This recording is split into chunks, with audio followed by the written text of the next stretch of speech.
بسم اللہ الرحمن الرحیم۔ شروع اللہ تبارک و تعالیٰ کے نام سے جو بڑا مہربان اور نہایت رحم کرنے والا ہے۔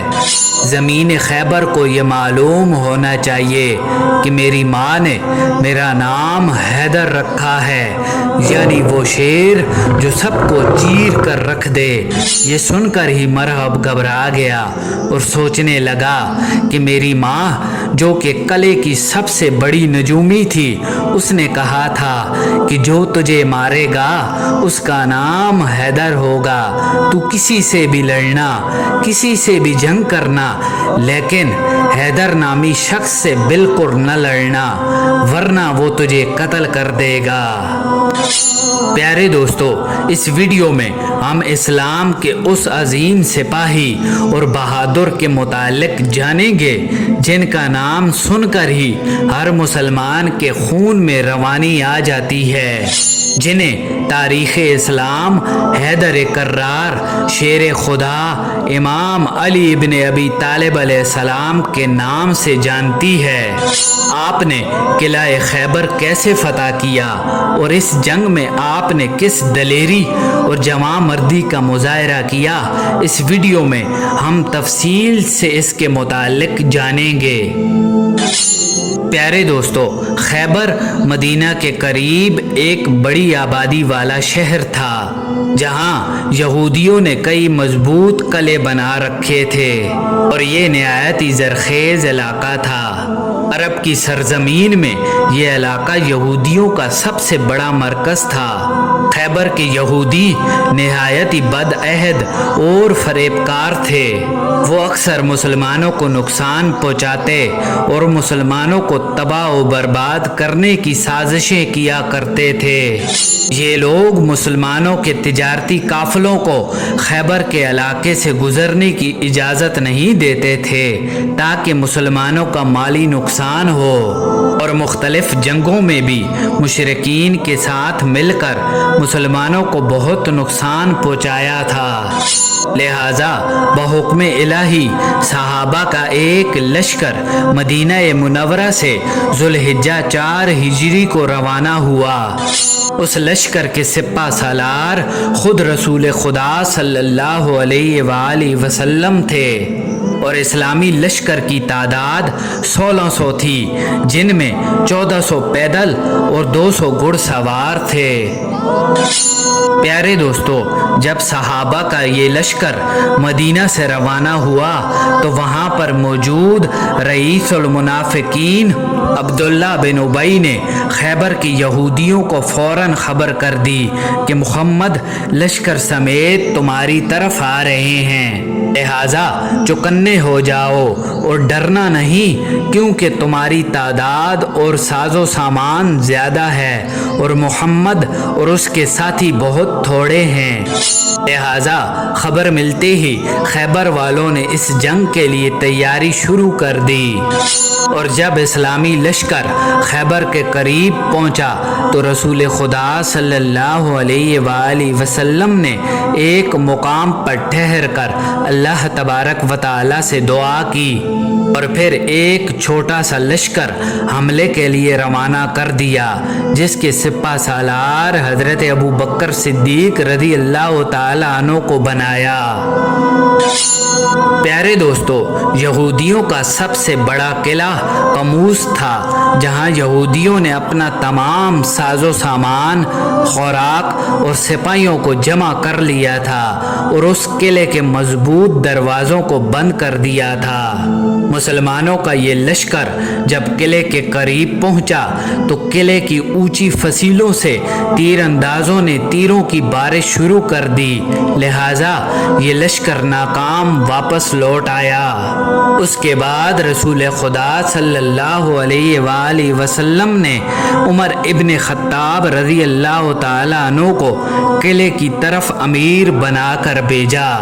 جب آپ لشکر لے کر قموس کے قریب گئے تو تیروں کی بارش شروع ہو گئی اور یہودیوں کے مضبوط اور دیو ہیکل سپاہیوں نے حملہ کر دیا، لہذا مسلمانوں کو پیچھے ہٹنا پڑا اور یہ لشکر بھی ناکام واپس لوٹ آیا۔ اس طرح رسول خدا صلی اللہ علیہ وآلہ وسلم نے حضرت سعد بن عبادہ اور دیگر اصحاب کو لشکر کا سپہ سالار بنا کر بھیجا، لیکن وہ سب میدان سے ناکام واپس لوٹ آئے۔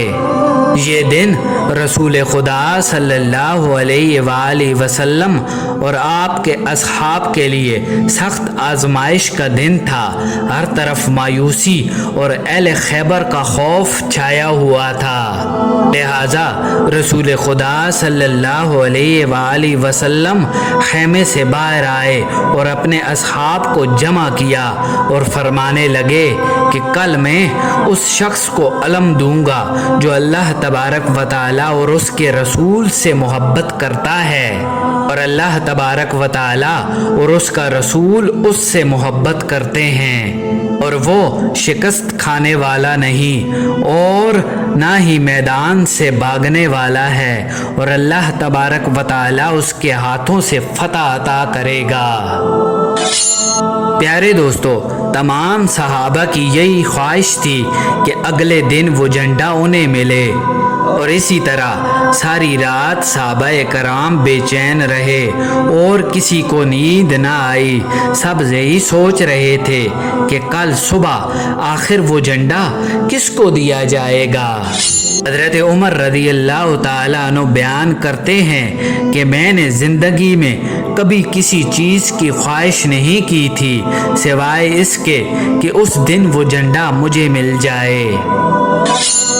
پیارے دوستو، اگلی صبح تمام صحابہ بے چینی کے عالم میں رسول خدا صلی اللہ علیہ وآلہ وسلم کے پاس آ کر جمع ہو گئے، لہذا رسول خدا صلی اللہ علیہ وآلہ وسلم فرمانے لگے کہ علی کہاں ہے؟ تو صحابہ نے عرض کی کہ ان کی آنکھوں میں تکلیف ہے، تو رسول خدا صلی اللہ علیہ وآلہ وسلم نے انہیں بلایا۔ جب شیر خدا امام علی بن ابی طالب علیہ السلام تشریف لائے تو رسول خدا صلی اللہ علیہ وآلہ وسلم نے ان کی آنکھوں پر اپنا لعاب مبارک لگایا اور ان کے حق میں دعا فرمائی، لہذا اسی وقت آپ کی آنکھیں ٹھیک ہو گئی۔ امام علی علیہ السلام فرماتے ہیں کہ اس دن کے بعد کبھی بھی میری آنکھوں میں کوئی تکلیف نہیں ہوئی۔ پیارے دوستو، رسول خدا صلی اللہ علیہ وآلہ وسلم نے جھنڈا امام علی علیہ السلام کے ہاتھوں میں دیا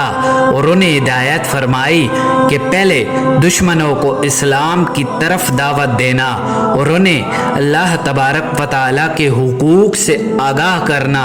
اگر تمہاری دعوت کی وجہ سے کوئی ایک آدمی بھی راہ راست پر آ جائے تو یہ تمہارے لیے سرخ اونٹ صدقہ کرنے سے بہتر ہے۔ اس کے بعد شیر خدا امام علی بن ابی طالب علیہ السلام لشکر لے کر روانہ ہوئے اور قلعے کے قریب پہنچ کر جھنڈا زمین میں گاڑ دیا، اور آپ نے رسول خدا صلی اللہ علیہ وآلہ وسلم کے حکم کے مطابق یہودیوں کو پہلے اسلام کی طرف دعوت دی، لیکن انہوں نے انکار کر دیا اور اس دعوت کا جواب پتھروں سے دیا۔ اسی دوران اس قلعے کا سردار جس کا نام مرحب پہلوان تھا قلعے سے باہر آیا، جو ایک دیو ہیکل اور جنگجو شخص تھا، اور عرب مرحب کو 100 سپاہیوں کے برابر قرار دیتے تھے۔ یہودیوں کا یہ سپہ سالار آگے بڑھتے ہوئے یہ شہر پڑھنے لگا کہ خیبر خوب جانتا ہے کہ میں مرحب ہوں، ہتھیاروں سے لیس ہوں اور بہادر ہوں اور تجربہ کار بھی ہوں۔ پیارے دوستو، امام علی بن ابی طالب علیہ السلام نے اس کے جواب میں یہ شعر پڑھا کہ میں وہ ہوں کہ میری ماں نے میرا نام حیدر رکھا ہے اور میں کھچار کے شیر کی طرح ہیبت ناک ہوں۔ یہ سن کر مرحب نے بڑے غضبناک انداز کے ساتھ آگے بڑھ کر امام علی علیہ السلام پر اپنی تلوار سے وار کیا، لیکن آپ نے ایسا داؤ بدلا کہ مرحب کا وار خالی گیا۔ اس کے بعد جب امام علی علیہ السلام نے اس پر وار کیا تو آپ کی تلوار کی ایک ہی ضرب سے ذوالفقار حیدری مرحب کے سر کو کاٹتی ہوئی اس کے دانتوں تک اتر آئی، اور جب تک تلوار کے وار کی آواز فوج تک پہنچی اس وقت تک مرحب ڈھیر ہو چکا تھا، اور مرحب کو زمین پر تڑپتے دیکھ کر یہودیوں کی فوج امام علی بن ابی طالب پر ٹوٹ پڑی، لیکن آپ کی تلوار گاجر مولی کی طرح ان سب کو کاٹ رہی تھی، جس سے صفوں کی صفیں الٹ گئیں، اور یہودیوں کے مایہ ناز بہادر مرحب، حارث، اسیر اور عامر وغیرہ کٹ کر ڈھیر ہو گئے۔ پیارے دوستو، ابو رافع کی روایت کے مطابق ایک یہودی نے قلعے کے دروازے کے پاس امام علی علیہ السلام پر وار کیا اور آپ کی ڈھال گر گئی، لہٰذا آپ نے قلعے کے ایک دروازے کو ہی اکھاڑ کر اس کو اپنی ڈھال بنا لیا اور اس دروازے کو ہاتھ میں لے کر آخر تک لڑتے رہے، یہاں تک کہ قلعہ آپ کے ہاتھوں سے فتح ہو گیا۔ قلعہ قموس کا یہ دروازہ اتنا مضبوط اور بھاری تھا کہ جنگ کے خاتمے کے بعد 70 لوگوں نے مل کر اس دروازے کو اٹھایا۔ یہ وہ عظیم فتح تھی جس نے پورے جزیرہ عرب میں یہودیوں کی جنگی طاقت کا جنازہ نکال دیا تھا۔ پیارے دوستو، اللہ تبارک و تعالی نے امام علی ابن ابی طالب علیہ السلام کے ہاتھ سے خیبر کی فتح نصیب فرمائی، اور قیامت تک کے لیے اللہ تبارک و تعالی نے آپ کو فاتح خیبر کے معزز لقب سے سرفراز فرما دیا۔